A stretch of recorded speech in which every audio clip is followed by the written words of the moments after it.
তোমাকে যৌতুক মামলা দিব, নারী ও শিশু নির্যাতন মামলা দিয়ে জেলে ঢুকাবো, ধর্ষণ মামলা দিব, জিআর মামলা দিব, এমন মামলা দিব যে জীবনে জামিন পাবা না।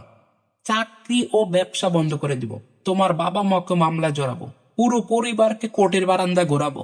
আমাকে চিনো না, আমি এক কথার মেয়ে, তোমার শান্তির ঘুম আমি হারাম করে দেব। আপনি হয়তো ভাবছেন আমি তো তালাক দিয়েছি, তো আমার নামে আর মামলা হবে কেন? কিন্তু আপনি সতর্ক না থাকলে আপনার নামে যে যে মামলা হতে পারে। নারী ও শিশু নির্যাতন মামলা, যৌতুক মামলা।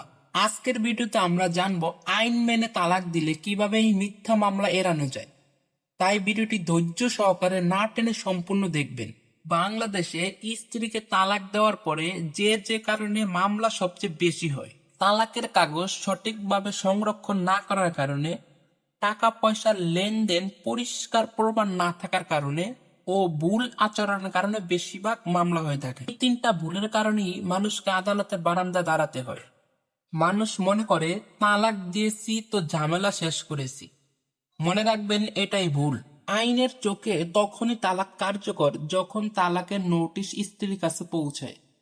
সঠিক নিয়মে তালাক দিতে হলে লিখিত তালাকনামা সংগ্রহ করুন, ইউনিয়ন পরিষদের রিসিট সংগ্রহ করুন এবং ডাকের মাধ্যমে স্ত্রীর কাছে তালাকের কপি পাঠান, যাতে পরবর্তীতে স্ত্রী অস্বীকার করতে না পারে।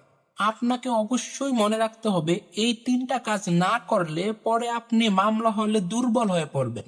আইনের কাছে কথা নয়, প্রমাণই সবকিছু। তাই আপনার কাছে থাকতে হবে তালাকের নোটিশ, ডাক বিভাগের রসিদ ও অফিসের সিল ও স্বাক্ষর। এগুলো ছাড়া আদালতে দাঁড়ানো কঠিন। আর মিথ্যা মামলার আরো একটি বড় কারণ হলো দেনমোহরের টাকা বাকি থাকা।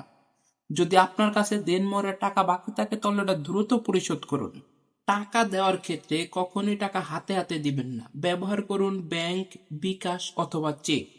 সন্তান থাকলে ঝুঁকি একটু বেশি, নিয়মিত সন্তানের খোঁজ খবর নিন এবং সন্তানকে সঠিক ভরণ পোষণ দিন। কখনো রাগের মাথায় গালাগালি, ফোন অথবা হুমকি এগুলো থেকে বিরত থাকুন। প্রয়োজন ছাড়া কথা বলবেন না, আর যা বলবেন লিখিতভাবে বলুন, ভদ্রভাবে বলুন এবং প্রমাণ রেখে দিন। এটাই নিরাপদ পদ্ধতি। তালাকের সময় কমপক্ষে 2 জন সাক্ষী রাখবেন, কারণ এই সাক্ষীরাই পরবর্তীতে মামলার ঢাল হিসেবে ব্যবহার হবে। যদি আগেই অনুমান করতে পারেন মামলা হবে, তবে প্রমাণস্বরূপ একজন অভিজ্ঞ আইনজীবী দ্বারা লিগ্যাল নোটিশ পাঠান। লিগ্যাল নোটিশ মানে আপনি দায়িত্বশীল, আপনি টাকা দিতে প্রস্তুত এবং আপনি কোথাও পালাচ্ছেন না। আপনি যদি আইন মেনে তালাক দেন, টাকা পরিশোধ করেন এবং উপযুক্ত প্রমাণ রাখেন, তাহলে আপনার নামে আর মিথ্যা মামলা হবে না। আইনকে ভয়ে পাবেন না, আইন মেনে কাজ করুন। রাগ নয়, আপনার কাগজই আসল শক্তি। মনে রাখবেন, মুখের তালাক বিপদ, কাগজের তালাক নিরাপদ। লেনদেন ঝুঁকি, প্রমাণ সহ লেনদেন নিরাপদ। এই ভিডিওটি একজন নির্দোষ মানুষকে মিথ্যা মামলা থেকে বাঁচতে সাহায্য করতে পারে। তাই ভিডিওটি শেয়ার করে অন্যকে জানার সুযোগ করে দিন।